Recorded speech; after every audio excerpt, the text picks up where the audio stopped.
শুভ মধ্য দুপুর। এই মুহূর্তে আমি বসে আছি সোনারগাঁয়ের ঐতিহাসিক পানাম নগরীতে।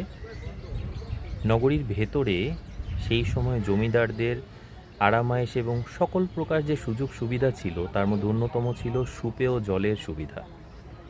আমি ঠিক তেমনি একটি সুপেয় জলের তৎকালীন সময়ে সুপেয় জলের জলাধার বা সুন্দর করে বাঁধানো পুকুরে বসে আছি।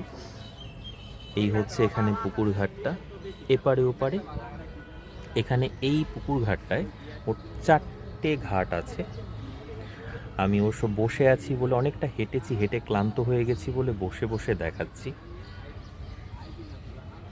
প্রকৃতির অত্যন্ত ছায়া সুনিবিড় একটা কি বলা যায়, সোজা বাংলায় প্রকৃতির মানে প্রকৃতির কোলে কেউ যদি দীর্ঘ সময় কাটাতে চায়, নাগরিক কোলাহলপূর্ণ জীবন থেকে একটু দূরে এসে, আমি তাদের বলবো অবশ্যই একবার যেন পানাম নগর এসে ঘুরে যায়। আর খরচ খুবই কম, বাংলাদেশিদের জন্য মাত্র 20 টাকা।